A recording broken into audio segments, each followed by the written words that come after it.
face again. Do it up now. What's up guys, this is Bite Acids here, bringing you another tutorial. Now this tutorial is just going to be a simple enough wee tutorial, but still, the effect is pretty effective.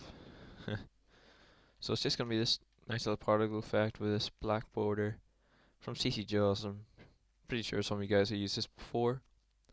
I'm not going to show you how to do the text because it's going to be the same as the cinematics in the background.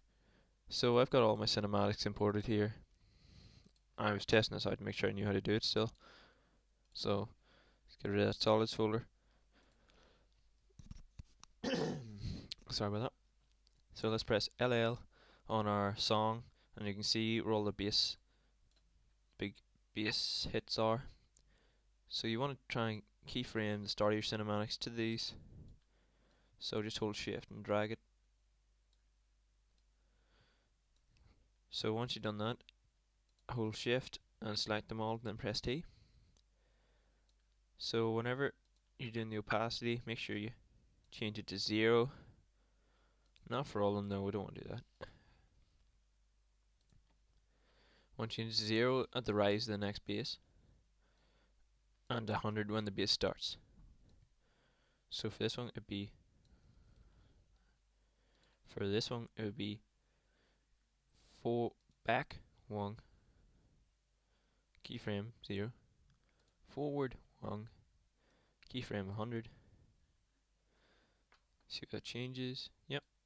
And then move along to the start of the bass. Now this is your own judgment. It's not any specific timing or anything like that. It's just your own judgment. You can also split these layers and delete them after you have finished keyframing them, like I'm doing at the minute. Just go back 1 again just before the clip starts, keyframe it at 0, go forward 1 and up to 100. So this probably isn't going to be at the proper bass hits because I'm not listening to the song, or I haven't listened to this song in a while. So well, that's all then keyframed anyway. So next thing to do is get our border set up. So what you want to do is you're going to make black solid or whatever, well, black actually. It has to be black if you want a black background, or you can make it white. It'll just contrast against the screen, I guess. So you want to make whatever color you want to put the border as. Then you can go over your effects and presets and type in Jaws. So CC Jaws should appear up there. If you don't have it, I don't know what to do about that. So you want to change your height here to 0. Then you can also change your completion, or the first one here, to around 7. I think it was 60, 65. 60, 65 for cinematics like this. As you can see, it looks pretty nice. And you don't need to keyframe this at all, but you might want to cut it off after your cinematics are done. So about here, I'm going to split it. And I actually split the song as well, because I'm an idiot. Command Shift E.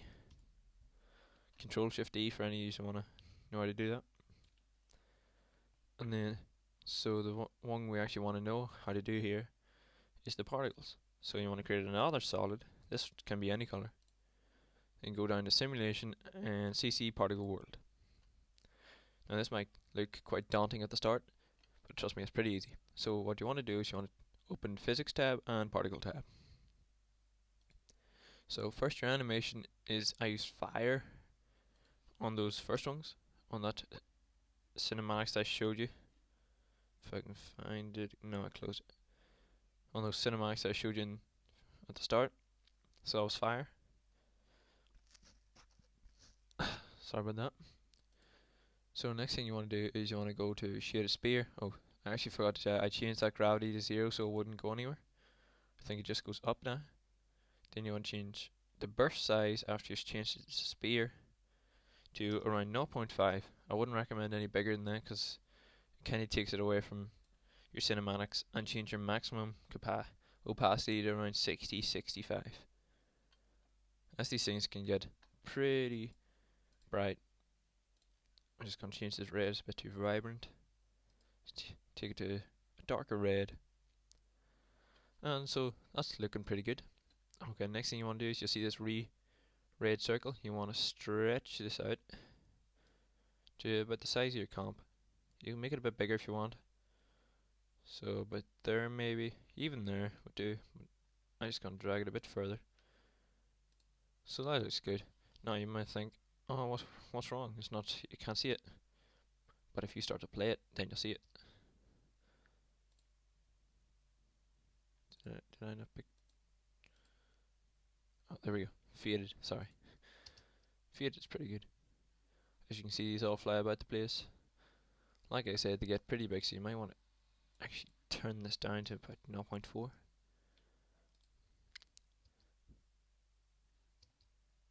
Maybe the opacity down to 45. Something like it. So that's basically the tutorial done. It's a nice wee effect. You can also, you probably want to keyframe the particle to go off whenever the or fade out even whenever the cinematics fade out. So to do that, you just copy. What I would do is just copy the keyframes that you've done. So press T on your cinematics, press T on your particle, and just go to where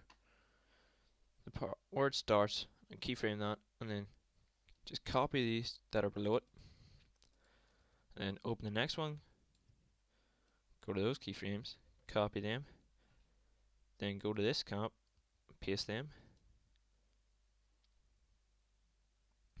As you can see, they're all popping up, and then go to the next one, copy these, and to get these exactly, all you have to do is hold shift and drag it to it.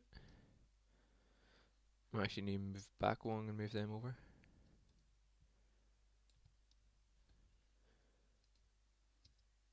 And there you go. And that'll fade out with the clip. It's a pretty nice effect. It looks pretty much professional, so makes your cinematics a bit nicer. So if you like this video, make sure you give it a like, thumbs up, and if anyone needs help with After Effects, just message me on YouTube or Skype.